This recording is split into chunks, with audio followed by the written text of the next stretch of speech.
വലിയ construction knowledge ഇല്ലാതെ പുതിയതായിട്ട് വീട് പണിയുന്നവർ മനസ്സിലാക്കേണ്ട കാര്യങ്ങൾ എന്തൊക്കെയാണ്? അതായത് എന്തൊക്കെയാണ് ശ്രദ്ധിക്കേണ്ടത്? ആദ്യമായിട്ട് വീട് എന്നുള്ളത് ഒരു വലിയൊരു ആഗ്രഹമാണ്. അപ്പം അത് എന്താണോ എന്നുള്ളത് ഒരു കൺസൾട്ടൻറ്റോട് പൂർണ്ണമായിട്ട് പറഞ്ഞു കൊടുക്കുക. അവർ ഇനീഷ്യൽ മീൻസ് എത്ര ബെഡ്റൂംസ് ആണ്, എന്തൊക്കെയാണ് അവരുടെ റിക്വയർമെൻറ്റ്സ്, കാര്യങ്ങളൊക്കെ ഓപ്പണായിട്ട് ഡിസ്കസ് ചെയ്യാം. അത് നല്ല ഫ്രീ ആയിട്ട് ഡിസ്കസ് ചെയ്യാൻ പറ്റുന്ന ഒരു കൺസൾട്ടൻ്റ് ആകുമ്പം കുറച്ചും കൂടി അവർക്ക് ബെറ്റർ ആയിരിക്കും. പിന്നെ ഞങ്ങൾ ഇനീഷ്യലി ചെയ്യാറെന്ന് വെച്ചാൽ ഇതുപോലെ ഒരു ഐഡിയ ഇല്ലാത്ത കസ്റ്റമേഴ്സിനെ കിട്ടിക്കഴിഞ്ഞാൽ അവർ ഞങ്ങളെ 1-2 സൈറ്റിൽ കൂട്ടിയിട്ട് വിസിറ്റ് ചെയ്യും. എന്നിട്ട് ഞങ്ങൾ അതിനെക്കുറിച്ച് നന്നായിട്ട് എക്സ്പ്ലെയിൻ ചെയ്ത് കൊടുക്കും. അപ്പോൾ അത് കാണുന്ന സമയത്ത് ഓട്ടോമാറ്റിക്കായിട്ട് അവർക്ക് തന്നെ ഒരു കോൺഫിഡൻ്റ് ആവും. പിന്നെ അവരെ ആഗ്രഹങ്ങൾ അവർക്ക് നമ്മളോട് എക്സ്പ്രസ് ചെയ്യാൻ കുറച്ചും കൂടി എളുപ്പമാവും. പിന്നെ നെക്സ്റ്റ് ഞങ്ങൾ പറയാമെന്ന് പറയുന്നത്, ഒരു പ്ലാൻ ഇനീഷ്യലി ചെയ്ത് കഴിഞ്ഞാൽ കംപ്ലീറ്റ് അവർ 100% അത് ഓക്കെ ആണെങ്കിൽ മാത്രം അത് സ്റ്റാർട്ട് ചെയ്യാൻ പാടില്ല. അല്ലെങ്കിൽ അതിനെ റിപ്പീറ്റ് ചെയ്തിട്ട് ഞങ്ങൾ പിന്നെ കറക്ഷൻസ് ചെയ്ത് അവർ ഓക്കെ ആവുന്ന രീതിയിലേക്ക് എത്തുക.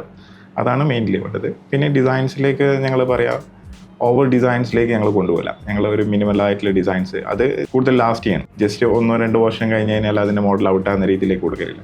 അത് നന്നായിട്ട് ലാസ്റ്റ് ചെയ്യുന്ന രീതിയിൽ ഡിസൈൻസ് കൊടുക്കും.